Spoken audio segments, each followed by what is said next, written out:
बोकारो शहर में एक शख्स को एक टेलीफोन आता है और वो टेलीफोन उठाते के साथ वो शख्स हो जाता है बर्बाद।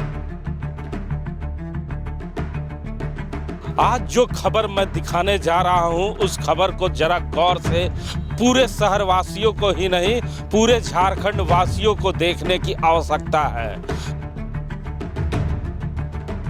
यह शख्स शहर का एक नामचीन शख्स है जिनके साथ ये बड़ा हादसा हुआ है और यह खबर आप सभी बोकारो वासियों के लिए बेहद महत्वपूर्ण खबर है। आज हम जो घटना आपको बताने जा रहे हैं इस पूरे शहर के लोगों को गौर से देखना चाहिए क्योंकि यह घटना आपके साथ भी घट सकती है। एक टेलीफोन आता है और एक सज्जन का 84,000 रुपया तुरंत उनके अकाउंट से कट जाता है। हमारे साथ बात करने के लिए सज्जन खुद मौजूद हैं। इनका परिचय यह है कि इनका नाम संजय पटनायक है और सर संजीवियर स्कूल में टीचर भी हैं। पढ़े लिखे व्यक्ति हैं। सर आप शिक्षक हैं, पढ़े लिखे व्यक्ति भी हैं। ये घटना कैसे घट गई और क्या हुआ जरा विस्तार से बताएं। सर एक फ़ोन कॉल आया हमें SBI के नाम पर कि आपका KYC में इनकम्प्लीट है। तो मैं KYC इनकम्प्लीट पर उन्होंने कहा कि मैं एक ऐप भेज रहा हूँ, उसको क्लिक कीजिए, बस फॉर्म आ जाएगा और उस फॉर्म को आप हमको सबमिट कर दीजिए।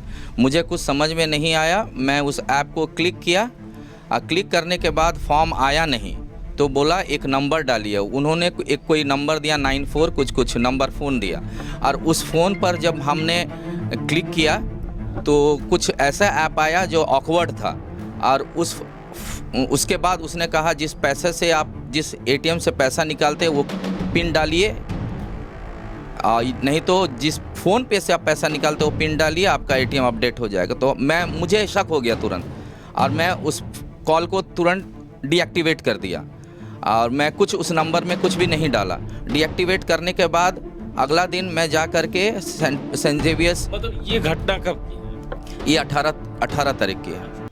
तो फिर मुझे शक हुआ, मैं गया सेंट जेवियर्स में अकाउंट बैलेंस चेक करने के लिए। मेरा अकाउंट 84,000 रुपया था, कुछ कोई प्रॉब्लम नहीं। अगला दिन से मेरा करेक्शन चालू था, मैं करेक्शन किया।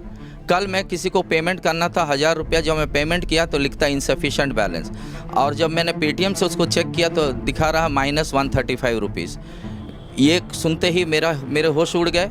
हम फ़ोन किए हमारे अभिभावक और हमारे स्कूल के बहुत होनहार स्टूडेंट और झारखंड के DGP अनिल पल्टा सर जो DGP होमगार्ड हैं उनको फ़ोन किए। उन्होंने फिर SP साहब को फ़ोन किया। आज मैं SP साहब से मिला, SP साहब कोऑपरेट किए और कहे कि ये मैं पर्सनली अपने तौर से इसका जांच करूंगा और कह करके हमें संतुष्ट किए। और फिर हमें थाना प्रभारी ने बुलाया, Sanjay Kumar sector 1C city थाना। उन्होंने कहा कि आप यहाँ पर एक एप्लीकेशन यहाँ भी दीजिए।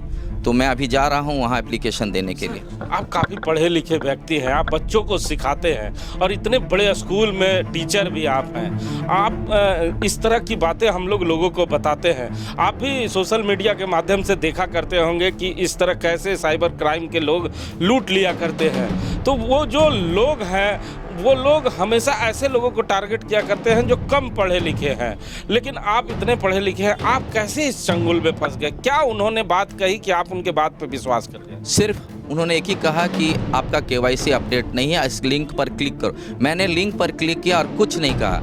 ये वार्तालाप 12 मिनट तक चला होगा, 12 से 11 मिनट, बस इसी पर जो कुछ हुआ। क्या कहना चाहेंगे शहरवासियों को?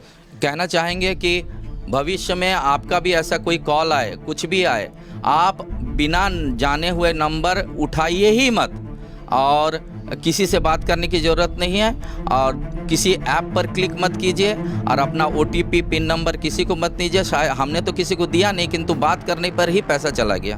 तो सुना ना आपने, ये संजय सर हैं जिनका 84,000 रुपये इनके अकाउंट से गायब हो चुका है। लेकिन इस शहर में खासकर महिलाओं को कहना चाहूँगा, जो लोग आजकल टेलीफोन की आदी हो चुकी हैं, अगर इस तरह का टेलीफोन आप तक आता है और कोई ऐप आपको साइबर अपराधी आपको भेजता है और आपको उस ऐप को खोलने के लिए कहता है, तो जरूर सतर्क हो जाए। हमारे साथ राम नारायण शर्मा है। सर, क्या कहना चाहेंगे शहरवासियों को, जब ऐसे पढ़े लिखे लोगों को भी अपराधी अब अपना शिकार बना ले रहे हैं, तो बोकारो वासियों को क्या संदेश देना चाहेंगे आप? हिमांशु जी, जैसा कि आप देख रहे हैं, शहर में ही नहीं पूरे देश दुनिया में अभी जो ये तकनीकी हमें जिस तरह लाभ पहुंचा रही है, उसके इस तरह के डेंजरस साइड इफ़ेक्ट भी हैं। तो इन सभी चीज़ों को हम सभी को ध्यान रखने की ज़रूरत है। और जैसे ही आपको समय बचाने की बात आती है, इस तरह के ऐप में सबसे पहले यही इसी को टारगेट किया जाता है कि सर आप सिर्फ ऑनलाइन एक क्लिक कर दीजिए, आपका काम हो जाएगा। और हम सभी इसी में फंस जाते हैं कि हमारा काम चलो एक क्लिक करेंगे तो कर देगा बैंक से, हमको जाना नहीं पड़ेगा, घर बैठे हो जाएगा। और इसी एक क्लिक में जो साइबर क्राइम के मास्टरमाइंड लोग बैठे होते हैं, धीरे धीरे आपके सारी जानकारी को वहाँ से इकट्ठा कर लेते हैं और उसके बाद आपके अकाउंट से पैसे निकाल लेते हैं और आपको पता भी नहीं चलता कि आपके साथ क्या हुआ। बाद में आप उनसे कनेक्ट ही नहीं हो पाइएगा दोबारा। तो सावधान हो जाए जो लोग अभी सावधान नहीं हैं, क्योंकि आप देख रहे हैं संजय सर खुद संजीवियर स्कूल के टीचर हैं, काफ़ी पढ़े लिखे व्यक्ति हैं, लेकिन समय बचाने के चक्कर में इन्होंने वो गलती कर दी जिसका अपराधी इंतजार कर रहे थे। लेकिन इन्होंने बोकारो के कप्तान के पास अपनी सूचना दी है और बोकारो कप्तान इस पे गंभीरता से विचार कर रहे हैं और हमें विश्वास है कि बोकारो पुलिस इस जो गुत्थी है, इस गुत्थी को बहुत जल्द सुलझाएगी और संजय सर को एक बड़ी राहत देगी।